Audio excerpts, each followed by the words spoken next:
They zipped him into a body bag, cold vinyl, pressed against skin torn open in 37 places. No pulse the doctors could find, no blink, no breath they could see.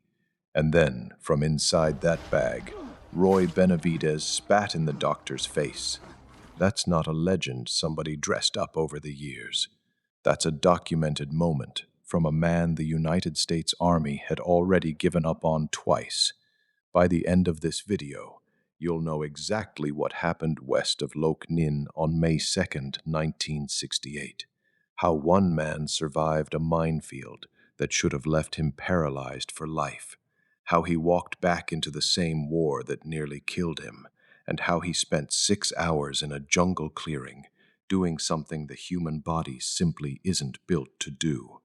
You'll understand the real sequence, the real cost, and the real reason it took 13 years for his own country to finally give him the medal he'd already earned in blood. Before he was a soldier, before the medal, before the war, before anyone in Washington ever said his name, Roy Benavidez was just a kid in South Texas, trying to survive a childhood that had already dealt him a losing hand. He was born on August 5th, 1935, in a small stretch of DeWitt County called Cuero, sharecropper country, cotton fields and sugar beets, the kind of work that breaks a man's back before it ever pays him fair. His father was Mexican, his mother Yaqui Indian, and by the time Roy was 7 years old, both of them were gone. Tuberculosis took them, one after the other. 2 funerals before he was old enough to understand what a funeral even meant. Here's the part most people skip past. Roy didn't get raised by the state, didn't get shuffled through some system. His uncle and aunt took him and his brother in, out in El Campo, Texas, and raised them like their own. But poverty doesn't care how much a family loves you. By the time Roy was 15, he'd already dropped out of school to work the fields full time, because somebody in that house had to bring home a paycheck, and he'd decided it was going to be him. Think about that for a second. 15 years old, giving up his education to keep his family fed. Most of us can barely remember what we cared about at 15. Roy was already carrying weight most grown men never have to touch. And then, at 17, with no war on the horizon yet, no draft card in his hand, he walked into a recruiter's office and joined the Texas National Guard. Nobody made him. Nobody had to. It was 1952. He wasn't running from anything. He was running toward something, a sense of purpose that the cotton fields could never give him. 3 years later, in June of 1955, he made it permanent. Active duty, United States Army. And this is where the story could have gone 100 different directions. He could have been just another name that cycled through basic training and faded into the background of history. Instead, he ended up assigned to the 82nd Airborne Division, one of the most elite units in the entire military. And by 1959, he'd completed military police training. He was building something, piece by piece, qualification by qualification, working his way toward special forces, toward the Green Beret, toward a life most men couldn't survive the training for, let alone the missions. But here's what nobody could have told him back then. Not his aunt, not his uncle, not even Roy himself. But none of that would matter yet, because in just a few years, on a quiet patrol through South Vietnam, one wrong step was about to erase everything he'd built. A single landmine. 1 second, and Roy Benavidez was about to learn what it actually meant to fight for his own life, before he ever fired a shot in anger. 1965, South Vietnam. Roy Benavidez wasn't there to lead troops into battle. Not yet. He'd been sent over as an advisor, attached to a South Vietnamese army regiment, teaching, guiding, watching their backs while they learned to fight a war that was only going to get uglier. It was supposed to be a routine patrol. It always is, right up until it isn't. Somewhere along that trail, in a stretch of jungle no different from 100 others he'd already walked through, Roy stepped in the wrong place. A single landmine, one footstep, that's all it takes. The explosion tore through him, and for Roy Benavidez, the war simply stopped. No memory of the blast itself, no memory of who pulled him out, no memory of the medevac. The next thing he was aware of, the next flicker of consciousness he could actually hold on to, he was lying in a hospital bed at Clark Air Force Base, thousands of miles from that jungle trail in the Philippines. He could at least, alive, but barely recognizable as the man who'd walked in.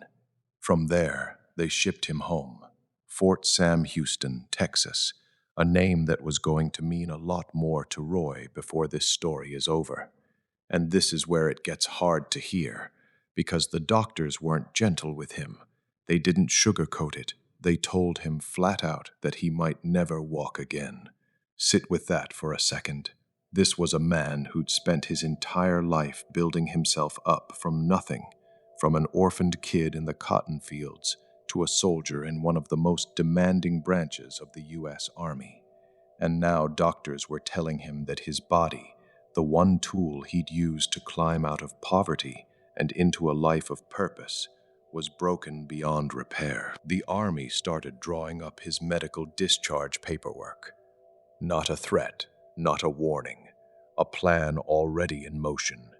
As far as the United States military was concerned, Roy Benavidez's career was over. He was going to be sent home in a wheelchair, thanked for his service, and quietly filed away as another casualty of a war that hadn't even started to peak yet. But here's something the doctors didn't know about Roy Benavidez, something that wasn't written in any medical chart. This wasn't a man who accepted a diagnosis just because someone with a clipboard said it was final. He'd already buried both of his parents by the time he was 7. He'd already dropped out of school to feed his family. He'd already spent his whole life being told, in one way or another, that the odds weren't in his favor. And every single time, he found a way to prove people wrong. So while the paperwork sat on some desk, waiting for a signature that would end his career, Roy Benavidez was about to start something the Army never authorized, never approved, and never even knew was happening.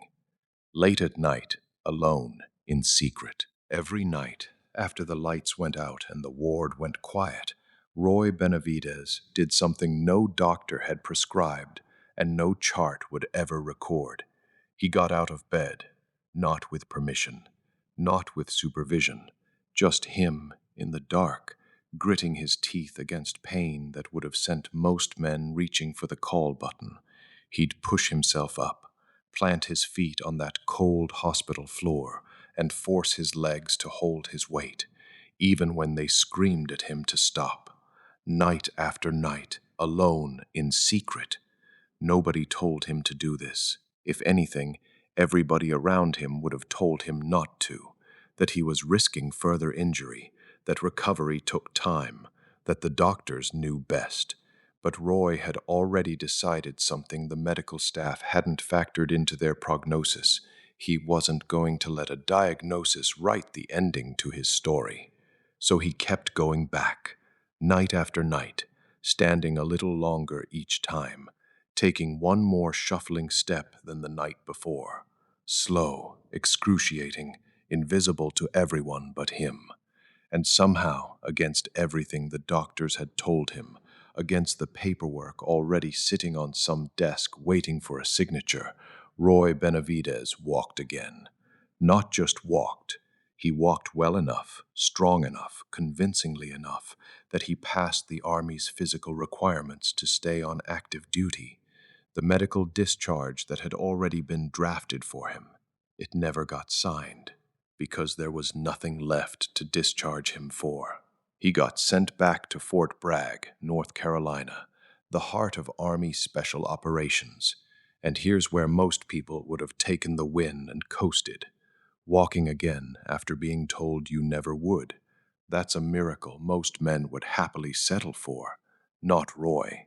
If anything, that mine had lit a fire under him that burned even hotter than before. In 1967, he went after Special Forces selection, one of the most brutal, most demanding qualification courses in the entire U.S. military. A course designed specifically to break people, to find the men who'd quit under pressure, and weed them out before they ever got near a real mission. Roy Benavidez, walking on legs doctors said would never work again, didn't just survive it. He earned his Green Beret. He was assigned to the 5th Special Forces Group, and by January of 1968, he'd made a request that honestly says everything you need to know about who this man was. He didn't ask for a safer post. He didn't ask to sit this one out after everything he'd already been through. He asked to go back to Vietnam. Specifically, he requested Detachment B-56, under a covert program most Americans had never even heard of, MCVSOG, Special Operations, the kind of missions that didn't officially exist on paper. He got his wish, and in just a few months, that decision was going to put him in the middle of the most important 6 hours of his entire life, a firefight that would test every single thing he'd rebuilt himself to become. By the spring of 1968, Roy Benavidez had already survived one brush with death that April, a patrol that nearly ended him, saved only by a fellow soldier named Sergeant First Class Leroy Wright stepping in at the right moment. The two of them went back years, all the way to the 82nd Airborne, all the way through Special Forces selection together. Wright had already saved his life once. Neither of them could have known it yet, but in just a few weeks, Roy was going to owe that debt back, and it was going to cost him almost everything. May 2nd, 1968, morning, west of a place called Loc Ninh, in dense jungle so thick you could lose a man 10 feet in front of you. A 12-man reconnaissance team dropped into that jungle by helicopter. 3 U.S. Special Forces soldiers and 9 Allied Vietnamese personnel fighting alongside them. Their job was simple on paper: gather intelligence on enemy activity that command already suspected was building into something big.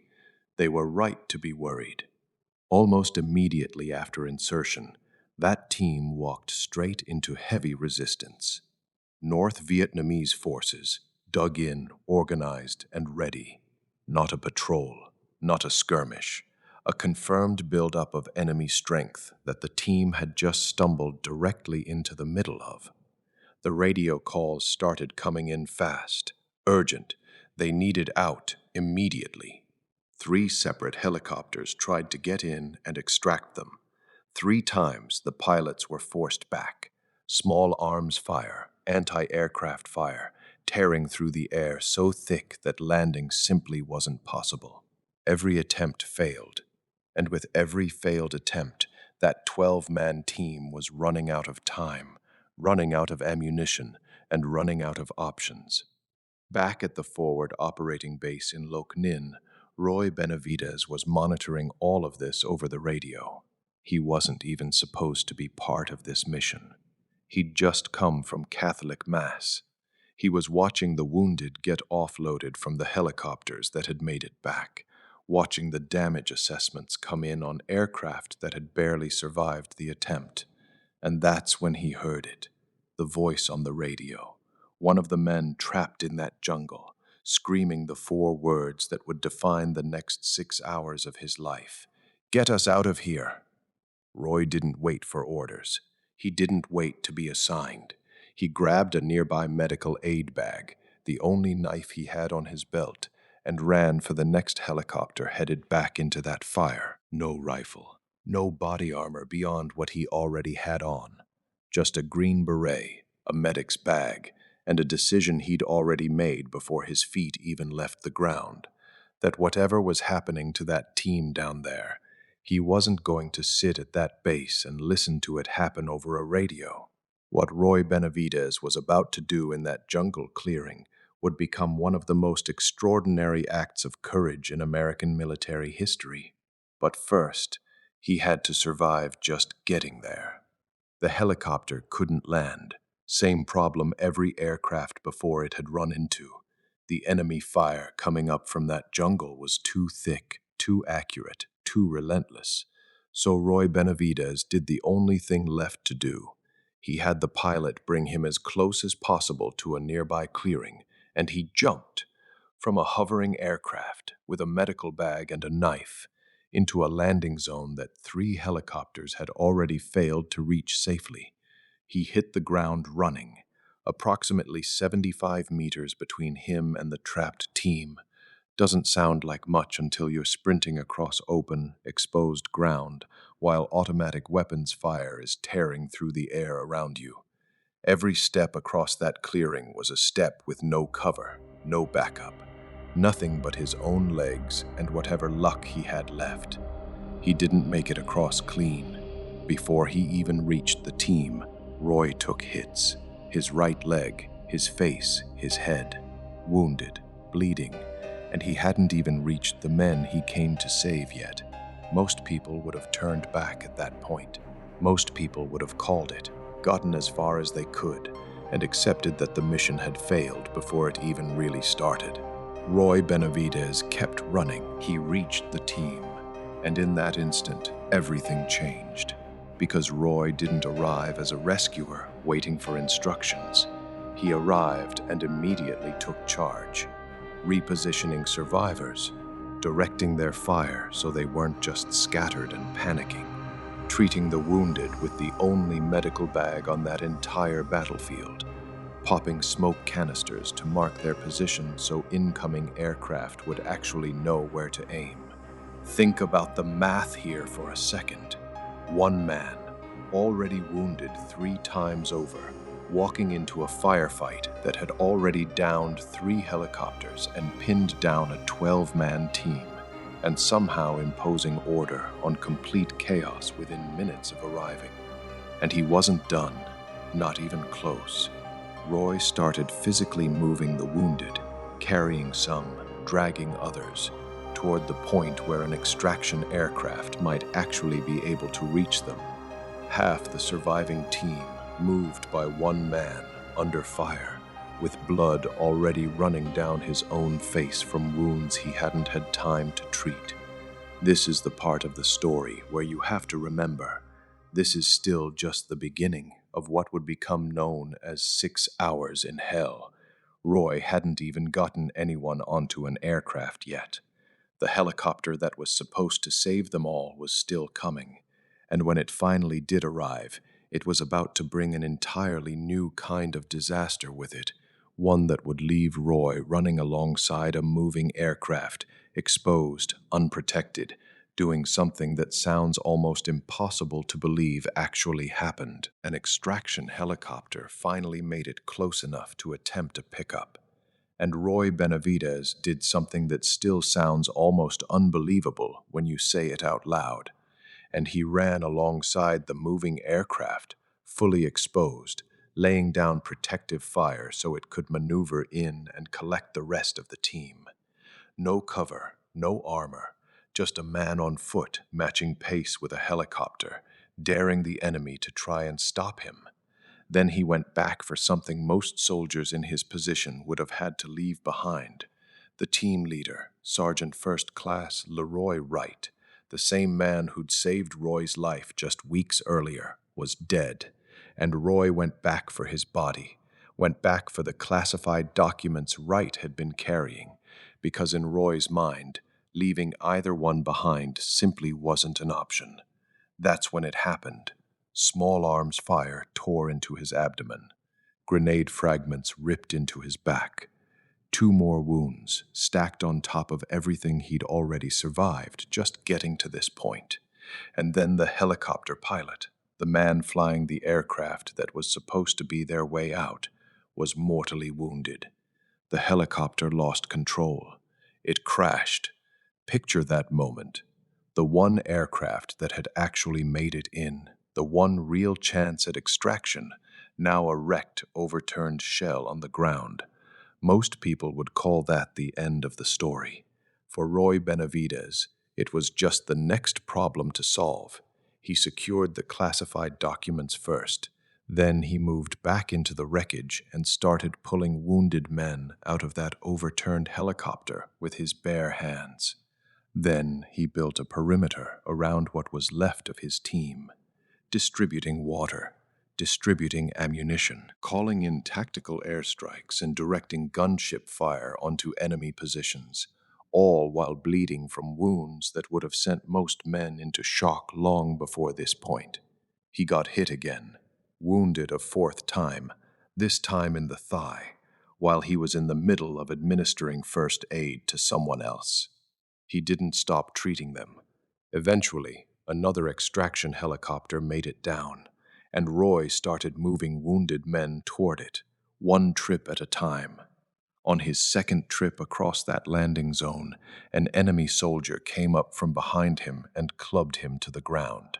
Hand-to-hand combat, head and arm wounds, and Roy killed the man with his bare hands, then got back up and kept moving his wounded toward that helicopter. If that sounds like the climax of the story, it isn't. Not yet. As the extraction aircraft prepared for takeoff, two more enemy soldiers rushed it from an angle the door gunner physically couldn't cover. Roy Benavidez killed them both before they reached the helicopter.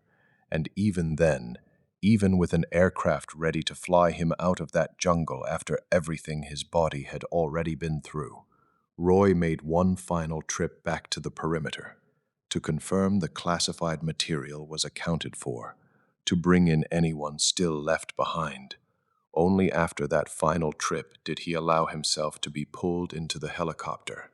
By the time that aircraft lifted off the ground, roughly 6 hours had passed since Roy first jumped from a hovering helicopter into that clearing. 6 hours the man himself would later describe simply as 6 hours in hell. 37 wounds covered his body, and the aircraft carrying him out was heading toward a moment that would become the single most defining image of his entire life. Because when they finally got him to a staging area, the people looking at him didn't think there was a man left alive inside that broken body at all.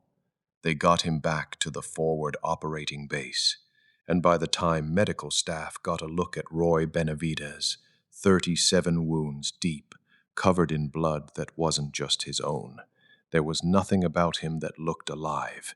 He couldn't speak, couldn't move, couldn't even open his eyes. Later, Roy would explain that his eyelids were sealed shut, dried blood crusted around them from the battle. To anyone looking at him in that moment, there was no visible sign of life left in his body at all. So the doctor made the only call the evidence in front of him supported. He pronounced Roy Benavidez dead. They moved him toward a body bag, started the process. In the chaos of a staging area full of wounded and dying men, one more casualty being prepared for transport wasn't unusual. It was simply what happens after 6 hours of a firefight like that one.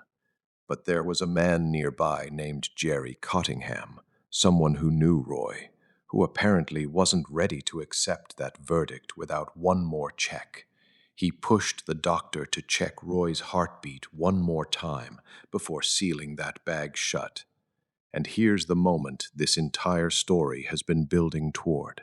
The moment that turned Roy Benavidez from a soldier into a legend. He couldn't speak. He couldn't move his arms, couldn't open his eyes, couldn't do a single thing his body would normally use to say, "I'm still here." So he found the only thing left that still worked. He spat in the doctor's face. Think about what that actually took. A body that had already been shot 4 times, stabbed, clubbed, blown apart by shrapnel.